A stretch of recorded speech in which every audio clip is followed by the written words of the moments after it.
Bonjour et bienvenue dans ce cours sur donner un feedback constructif. Je vous propose ici vraiment de voir comment on peut donner des feedbacks constructifs de manière à favoriser et faciliter vos relations au travail, vos échanges avec vos collègues, avec vos subordonnés, avec vos collaborateurs, avec vos équipes et même également avec vos proches parce que c'est vraiment quelque chose qu'on peut utiliser dans sa pratique au quotidien. Alors, dans un premier temps, pourquoi j'utilise le mot feedback? On est d'accord, on est en France, hein, c'est un mot anglais. Et si on voulait traduire le mot en français, on dirait retour d'information au sens littéral du terme. Et il est vrai que c'est c'est pas quelque chose qu'on utilise facilement dans le vocabulaire en France. On ne dit pas tiens, viens donc, je vais te faire un retour d'information. On me dit, je vais te donner mon avis, je vais te dire ce que j'en pense, je vais te faire un retour. Mais retour d'information est le mot précis, en fait, qui dit bien ce que ça veut dire. Et en plus, on a tendance, quand votre manager ou quand quelqu'un vient vous dire, tiens, je vais te donner mon avis, je vais te faire un retour, etc., il y a souvent comme une coloration positive ou négative qui est induite à l'intérieur de ça. Et dans le mot feedback, ce que je trouve intéressant, c'est qu'il y a vraiment cette idée de neutralité. Quand on parle de feedback, quand on dit qu'on va donner un retour d'information à quelqu'un, ben, ce n'est ni négatif ni positif, ce n'est pas un jugement, c'est juste une observation de ce qu'on a pu voir et qu'on va transmettre à l'autre dans l'objectif de le faire progresser. Et justement, on en vient à qui donne des feedbacks. En fait, plein de gens peuvent donner et vont donner des feedbacks sans peut-être se rendre compte que c'est un feedback, hein, en l'occurrence. Bah, toutes les autorités, toutes les personnes qui sont en responsabilité hiérarchique vont le faire en fait. Un tuteur, un formateur, un superviseur, un manager, un psychologue. Mais quand vous parlez avec des clients, quand vous parlez aussi avec vos proches, si vous êtes un parent, vous allez faire des feedbacks à vos enfants. Donc c'est des choses auxquelles on recourt dans nos vies professionnelles et personnelles. Mais on va donner des feedbacks aussi à nos collègues, à des relations, effectivement, parce qu'on veut partager un avis, une opinion. Et comme je vous le disais, l'entourage aussi, en général, va vous donner des feedbacks à chaque fois que vous faites quelque chose. Tout le monde se sent en général autorisé ou à l'envie de vous donner leur avis. Évidemment, un avis est une opinion colorée des gens. Un feedback, vous verrez, c'est quelque chose d'un tout petit peu différent et ça a un impact relationnel qui est bien plus puissant. Alors pourquoi on donne des feedbacks? On donne un feedback parce qu'on veut aider l'autre à progresser, à grandir, à évoluer, à cheminer en fait, à prendre conscience de fonctionnement, de fonctionnement positif comme de ses écueils et de ses limites. Et donc le feedback comporte bien ces deux polarités. C'est vraiment un retour, ça doit partir d'éléments observables et je vais y revenir de manière très précise dans ce cours pour vraiment vous apprendre à faire des feedbacks le plus précis possible. Et je pense du coup que les feedbacks, on doit en donner de manière régulière.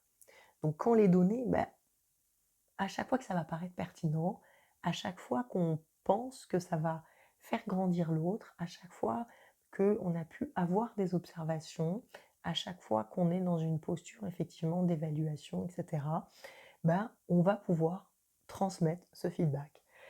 Je vais y mettre quelques bémols avec votre collègue ou votre entourage.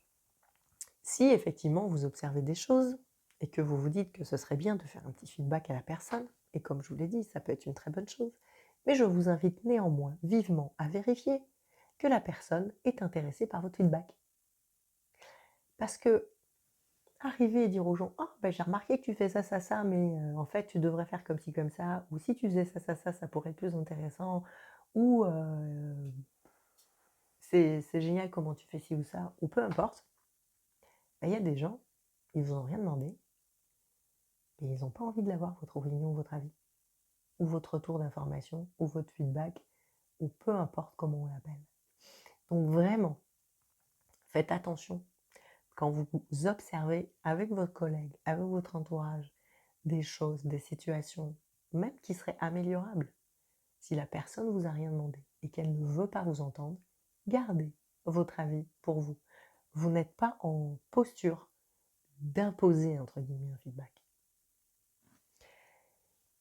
Effectivement, quand on est en posture d'autorité ou qu'on a des subordonnés, donc qu'on soit un manager, un responsable d'équipe, un dirigeant d'entreprise ou même un parent, un éducateur, un formateur, etc., ben là, c'est une toute autre affaire. On doit donner des feedbacks. Ça fait partie du job. Vous devez effectivement, parce que c'est votre rôle en tant que posture d'autorité d'accompagner vos subordonnés, vos élèves, vos enfants, vos collaborateurs à grandir, à évoluer, à prendre conscience de leurs forces et de leurs faiblesses. Donc là, effectivement, il n'y a pas à demander l'avis. Mais par contre, il y a quelques règles à respecter pour faire ça intelligemment, bien évidemment. Donc quand est-ce qu'on va donner ces feedbacks? Au fond, ça peut être à la fin d'une tâche, d'une mission. Ça peut être à la fin d'une demi-journée, à la fin d'une journée, à la fin d'une semaine, à la fin d'un mois. Je m'arrête là, dans le sens où si vous êtes en posture d'autorité, le minimum syndical pour moi, c'est de donner un feedback à ses subordonnés au moins une fois par mois, quoi. Moins, c'est quoi? Tous les 2 mois, tous les 3 mois? Enfin, ça va commencer à donner l'impression que vous vous intéressez pas beaucoup à vos équipes, hein. Puis croyez-moi, hein, moi aujourd'hui je suis indépendante, j'ai mon entreprise, etc. Très bien, quoi. Donc, mais j'ai des clients qui vont me donner des feedbacks. Je les écoute, hein. Ils vont me dire, ça c'est vos forces, ça c'est vos faiblesses, puis je suis très à l'écoute de ça. Mais j'ai été salariée, j'ai travaillé dans des entreprises. Puis il est vrai que ça m'est arrivé d'être dans des structures où on m'a jamais donné de feedback. Même quand j'allais taper au carreau en disant, mais tu veux pas me dire un peu... Vous savez, j'ai trouvé ça très plate. Je me suis dit, mais ils ne s'intéressent pas du tout à ce que je fais dans cette entreprise. L'impact du feedback. Puis tu sais, quand j'allais voir et réclamer, on me disait, ah mais c'est très bien ce que tu fais. Ok. Honnêtement, j'ai pas eu vraiment l'impression d'être propulsée dans cette entreprise. D'ailleurs, je n'y suis pas restée. Et ça a été un des éléments pour moi de ne pas rester. Parce que je n'avais aucun feedback sur mon travail, sur comment je fonctionnais. Puis au bout d'un moment, c'est un peu stérile, quoi. Donc, si vous êtes dans ces postures-là, comme je vous l'ai dit, il y a plein de moments. Moi, ce que je préconise aussi, c'est de poser un cadre. C'est-à-dire de vous obliger de caler des rendez-vous avec vos subordonnés pour donner des feedbacks. Donc, prenez un rendez-vous une fois par semaine en disant, ok, là, c'est les moments où on va se rencontrer pour faire un point de situation et que je te fasse un feedback et que toi, tu m'en fasses un. Et ça peut être toutes les semaines, ça peut être tous les mois, ça peut être tous les 15 jours. Et puis ça peut être modulable aussi. On peut très bien démarrer en se disant, ok, moi je vais faire ça, on va faire ça toutes les semaines au début sur un nouveau collaborateur. Puis une fois que c'est calé, on passe à tous les 15 jours, à tous les mois. Et en tout cas, poser un cadre. De manière à ce que, aussi, les feedbacks fassent partie de l'organisation au travail. Parce que si on fait des feedbacks qu'à chaque fois qu'on a remarqué qu'il y a une difficulté, si vous croyez que le collaborateur en face ne se dit pas « Ah tiens, je suis convoqué, c'est forcément qu'il s'est passé un truc pas bien », c'est juste une évidence. Donc au bout d'un moment, c'est pas hyper constructif dans la démarche parce que les gens vont se dire en fait, on vient me parler toujours pour me dire quand ça va pas. Et on se rappelle, hein, le retour d'information, ça marche dans les deux sens, c'est aussi pour dire ce qui va bien.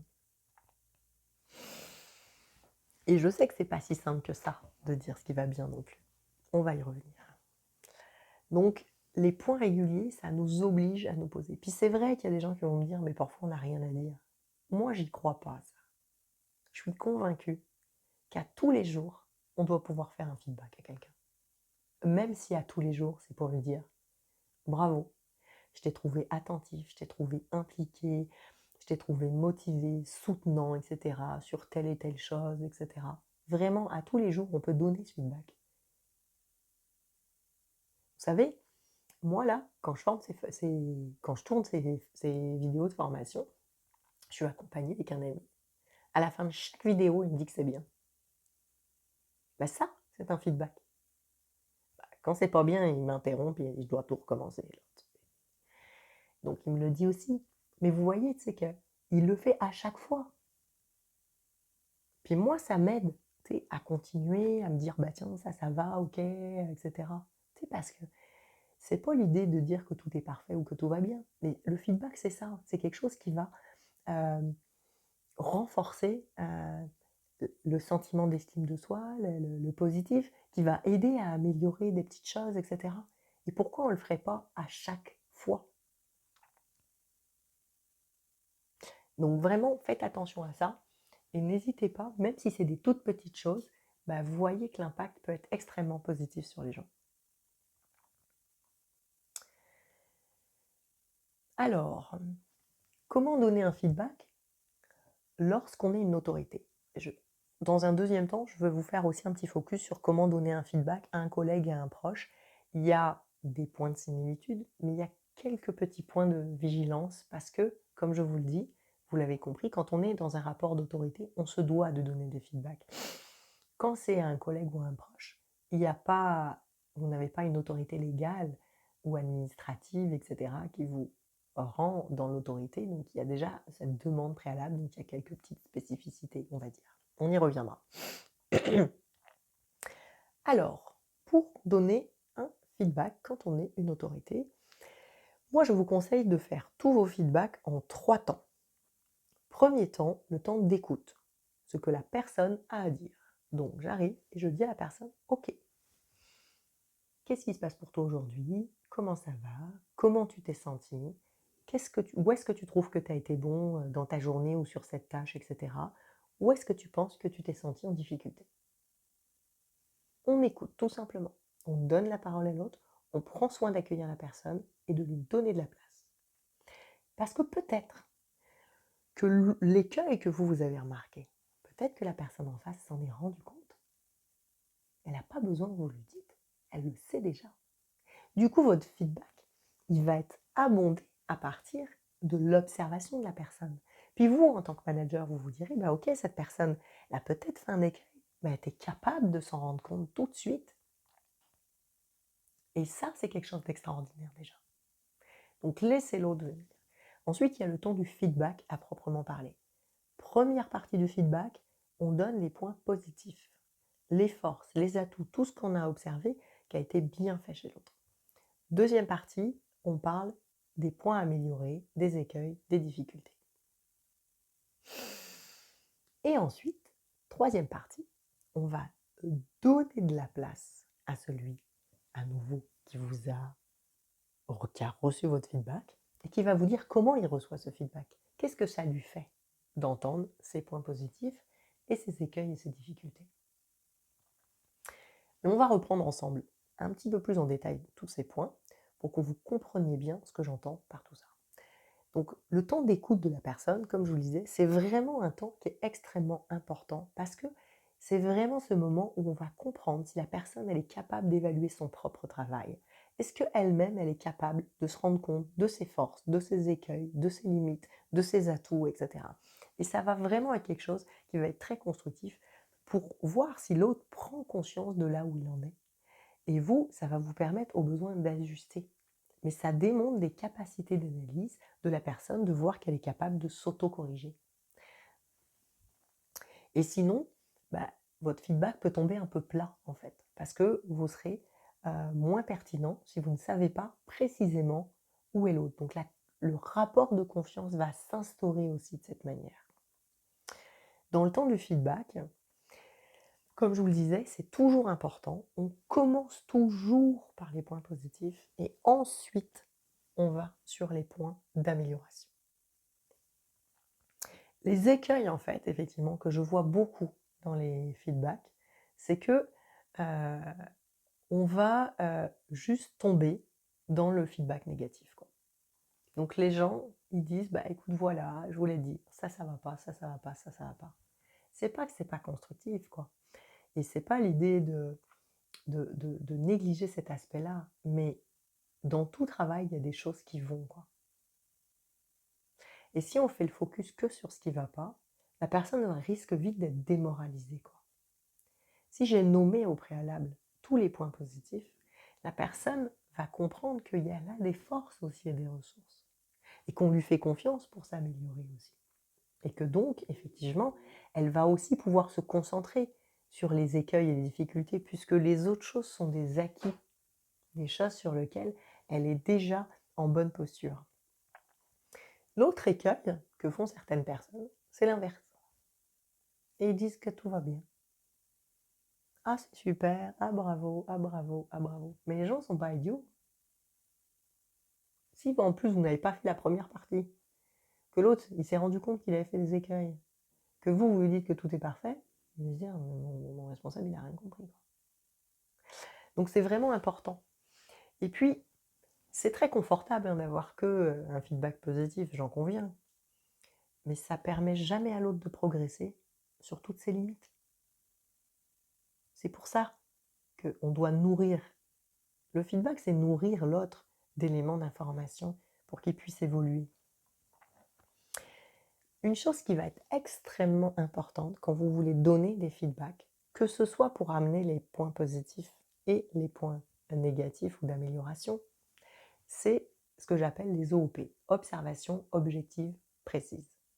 C'est quoi une OOP? C'est vraiment quelque chose que vous avez pu observer de façon très précise, qui explique pourquoi il y a une force et qui explique pourquoi il y a un écueil. Parce que accueillir des difficultés comme accueillir des forces, c'est pas nécessairement facile pour les gens. Il y a plein de gens qui ont du mal à accepter les qualités. Moi, je me rappelle quand j'étais en formation de thérapeute et qu'on faisait des exercices de pratique, on avait des feedbacks. Et effectivement, mon formateur, il nous donnait toujours les points positifs, puis les points négatifs. Moi, qu'est-ce que je faisais pendant que le formateur me donnait les points positifs? Il me disait, Marie, bravo, t'es comme ci, t'es comme ça, etc. Vous voulez que je vous dise, hein? Il me disait que j'étais à l'écoute, que je créais un bon système relationnel, que j'avais des bonnes reformulations, etc. Et ensuite, mais moi, qu'est-ce que je faisais quand il disait tout ça? Je me disais, bon, ok, ouais, très bien, il me dit que les trucs sympas, blablabla, vas-y. Amène donc les difficultés, moi, c'est ça qui m'intéresse. Au fond, ce que je faisais, c'est que je banalisais mes forces. J'écoutais à peine, parce que moi, je voulais juste être concentrée sur là où je devais m'améliorer. Je suis en formation, les gars. Je suis là pour apprendre, je suis là pour m'améliorer. Et moi, je mettais beaucoup ça de côté. Puis j'avais des formateurs un peu malins quand même qui me disaient, Marie, t'as entendu ce que je t'ai dit? Ouais, tu m'as dit qu'il y avait des choses bien. Non, pas des choses bien. Quelles choses? Je dis, ben, peut-être c'est mieux si tu répètes alors. Puis du coup, ça m'obligeait à écouter avec attention et à prendre conscience de c'est quoi mes forces en tant qu'aidante. Et au bout d'un moment, j'ai compris, je me suis dit, mais enfin Marie, pourquoi tu mets tout ça de côté? Ça, c'est tes forces. C'est pas l'idée de sortir les fagnons, la gloriole, puis d'avoir la grosse tête. Mais c'est juste dire que ça, c'est une réalité chez moi. Oui, j'ai des forces incroyables. Et bien sûr que j'ai des points à améliorer. Mais c'est quand même plus simple de se dire, bah ok, il y a ça et ça à améliorer, face à toutes ces forces, quoi. Ça veut dire que ça, c'est déjà acquis, que j'ai pas besoin de performer sur le sujet, juste de veiller à maintenir ça. Mais je peux me concentrer sur là où c'est difficile, en fait. Mais en m'appuyant sur mes forces, c'est quand même plus simple et plus serein. Mais quand on a du mal à accepter des forces, notamment parce que dans toutes nos cultures, on nous apprend à pas avoir la grosse tête, il faut être modeste, etc. Donc on a toujours un peu du mal parfois à prendre les feedbacks positifs. Beaucoup de gens sont comme ça en fait. Donc si je ne prends pas soin de veiller à ce que l'autre il les écoute, à ce qu'il les intègre vraiment, il va facilement les mettre de côté, les banaliser. Et du coup, il ne va pas s'en nourrir, il ne va pas s'en construire, ça ne va pas renforcer sa confiance, ça ne va pas renforcer son estime de lui, et ça ne va pas donc, parce que ça va vous aider aussi à progresser. Mais quand on a du mal à prendre des éléments positifs, s'il n'y a pas des observations objectives précises, des éléments factuels, si vous dites à quelqu'un «Oh, moi je trouve que tu es vraiment quelqu'un d'hyper gentil», la personne va faire «Oui, ok». Tu sais, elle est bien consciente que c'est un compliment, là, tu sais, c'est pas une insulte a priori, quoi. Mais néanmoins, si vous êtes précis et vous dites «Bah, je remarque que quand j'ai besoin de toi, tu es toujours disponible. Je remarque que tu as toujours une attention et une bienveillance à l'autre. Je remarque que quand les gens te demandent un service, tu es toujours là. C'est ça qui fait que moi je pense que tu es gentil». Là, c'est sûr, en face, c'est plus difficile d'éviter le compliment. Les gens vont se dire «Ah oui, ok». Ah, parce que ça, c'est, vous voyez, c'est des choses observables. On peut donner des exemples. Tiens, tu vois, quand tu as fait ça, moi, ça, j'ai été impressionnée pour telle raison. C'est ça que j'appelle les observations objectives précises. Observer chez l'autre, concrètement, c'est quoi l'élément qui fait que vous voulez le reconnaître? De la même manière que pour les écueils. Parce qu'il y a des gens qui peuvent être très défensifs en montrant des écueils. Mais si vous êtes capable de montrer précisément l'élément, parfois on voit des gens un peu globaliser les choses. Ah, ton document, ça va pas du tout. C'est sûr, tu comprends que c'est pas bien là, mais tu comprends pas pourquoi. Et si tu dis à la personne, écoute, le document que tu as fait, je trouve que dans le fond, c'est très bien, mais tu vois, dans la forme, il y a plein de choses qui sont améliorables. Tu vois là, tes titres, ils sont mélangés. C'est peut-être tes paragraphes sont trop longs, c'est pas assez ordonnancé. Peut-être qu'effectivement, il faudrait que tu relises parce que je trouve que ça manque un peu d'impact, etc., etc., etc. Mais vous voyez bien que là, on comprend bien ce qu'il faut améliorer dans le document. Et on voit bien que tout n'est pas à refaire et que tout n'est pas la catastrophe. Donc c'est vraiment à ça que vont servir les observations objectives précises et vont vous permettre de vraiment transformer les choses. Donc à chaque fois que je veux effectivement donner un point positif ou présenter un point d'amélioration, je vous invite vivement à avoir bien repéré les éléments factuels qui vous amènent à dire ça. Au même titre que je vous invite vivement, si vous ne voyez pas d'éléments factuels, à vous taire sur le sujet.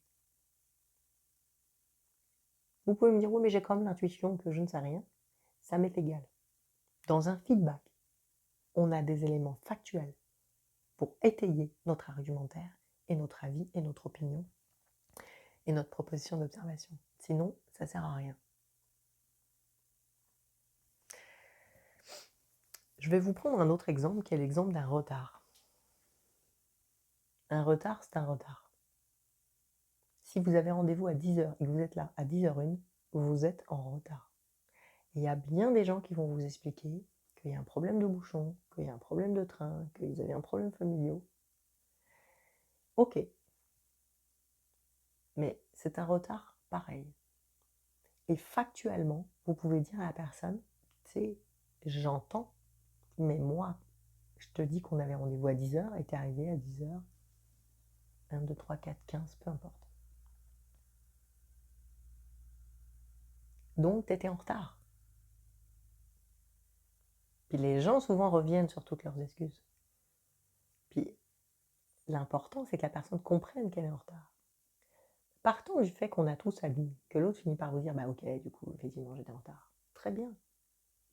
Là, on peut commencer à partir et aller chercher une solution constructive en disant à la personne, ok, maintenant qu'on est d'accord que tu étais en retard et que donc moi je t'ai attendu, qu'est-ce qu'on pourrait faire pour améliorer la situation, la tienne et la mienne, face à ça? Tu me dis, ok, tu as été pris dans des bouchons ou tu as eu un problème de train de famille. Et donc en plus, tu n'avais pas de téléphone et tu étais dans une zone blanche parce que du coup, tu n'as pas pu prévenir personne. À aucun moment.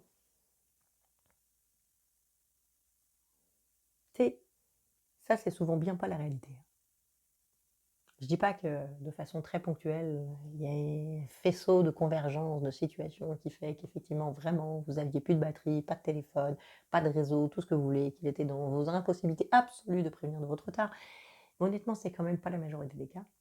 Donc en général, on peut toujours trouver une solution. Au pire, tu demandes à quelqu'un dans le train si tu peux utiliser son téléphone 2 secondes ou dans la rue ou j'en sais rien, quoi que ce soit.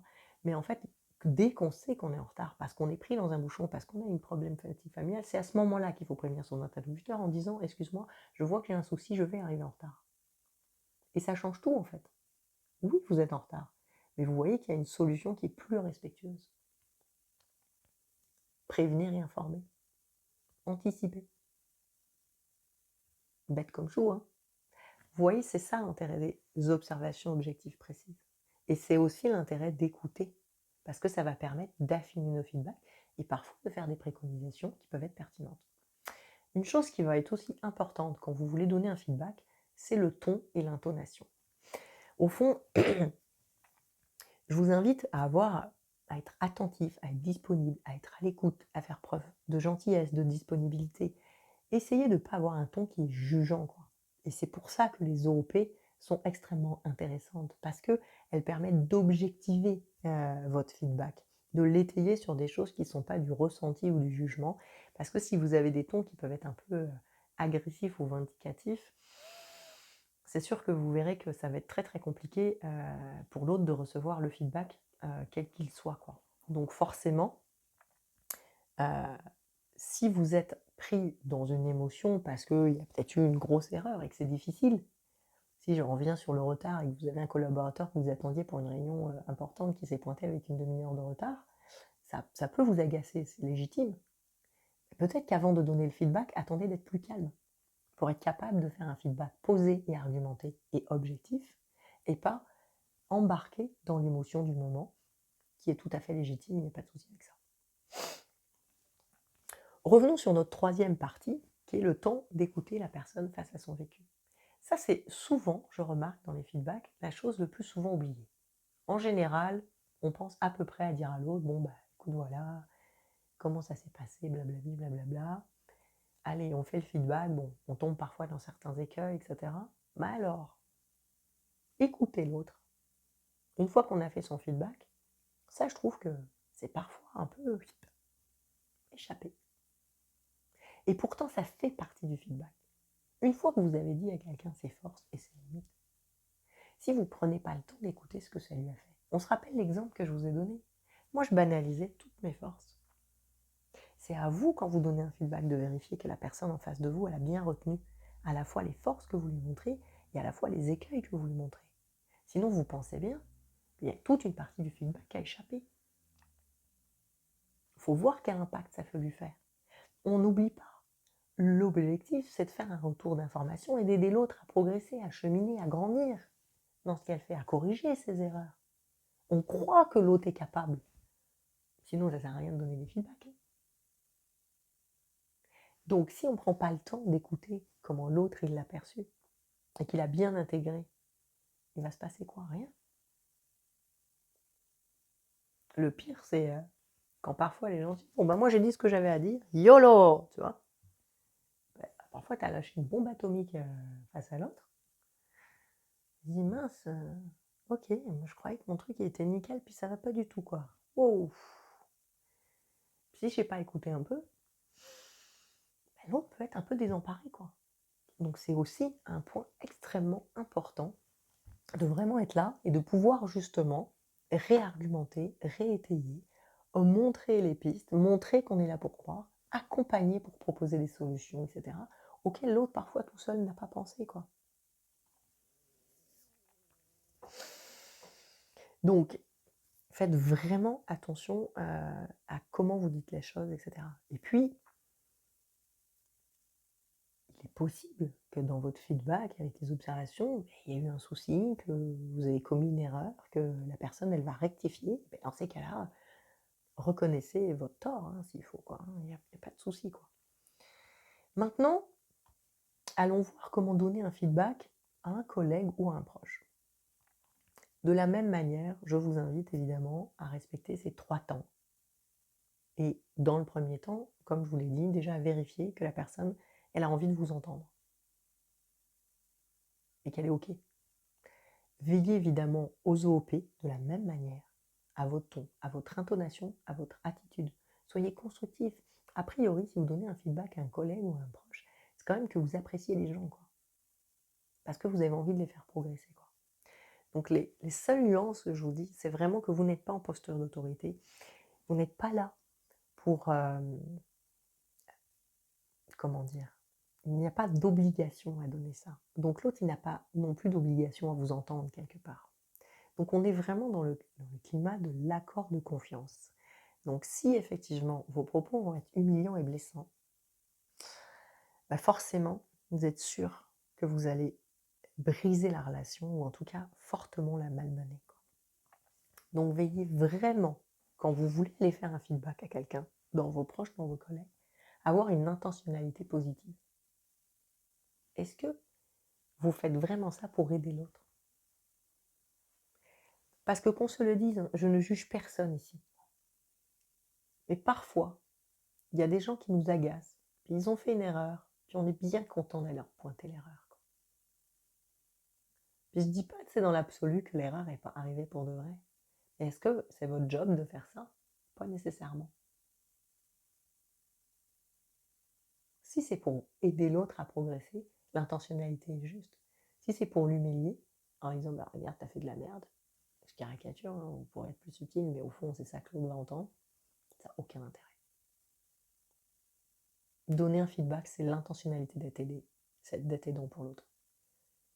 Sinon, je vous le dis, hein, c'est le moment où tu as cumulé plein de rancœur vis-à-vis d'un collègue ou vis-à-vis d'un proche, etc. Puis tu arrives et puis tu craches ta valda, là, comme on dit.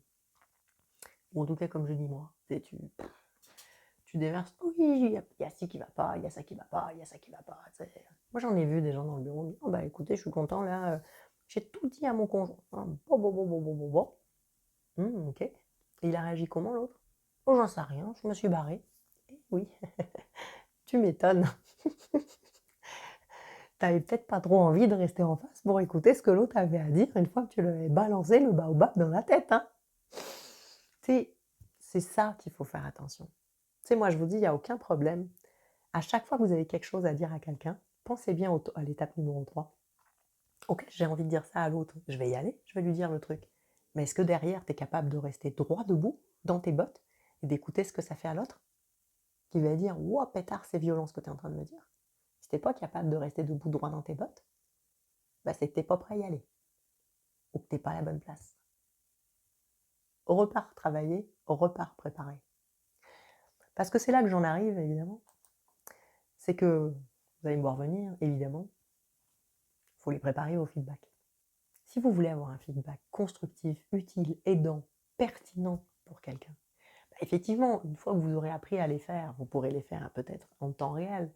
Mais au début, bah, si on hésite, si on est pris dans des émotions, des affects, etc., bah, probablement le mieux, c'est de se préparer un petit peu en phase amont, vous voyez, de faire les choses à tête reposée, tout simplement. Donc là, moi, je vous propose de prendre votre PDF de cours et de vous mettre dans une situation où vous avez un feedback que vous souhaitez réaliser. Pensez à une personne, ça peut être un collègue, ça peut être un subordonné, ça peut être un proche, peu importe, et dites-vous, ok, quel feedback j'aimerais donner à cette personne? C'est quoi les forces que je peux observer chez cette personne? Et les observations qui sont en lien? C'est quoi les faiblesses, les écueils? Et les observations précises qui sont en lien? Une fois que vous avez noté tout ça, ben là, est-ce que vous vous sentez apaisé, émotionnellement à la bonne place? Prenez rendez-vous avec la personne, organisez les choses. Parce que oui, j'en ai pas parlé, mais quand je dis qu'on fait des feedbacks, on ne fait pas ça entre deux portes. Ah, au fait, je voulais te dire par rapport à tel truc, ça, c'était super. Et ça va, comment tu t'es senti sur le projet? Bien? Ok, super. Et alors, dis-moi, ça, c'était bien. Ça, par contre, c'était pas top. Ah bon? Allez, à plus. Non.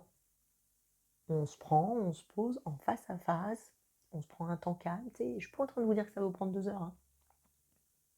Mais en tout cas, ça doit prendre un temps qui est organisé, qui est posé et structuré. Le truc entre deux portes, vous êtes sûr que ça va mal virer. Et puis, il y a de bonnes chances que vous ayez du mal à respecter les 3 étapes, hein.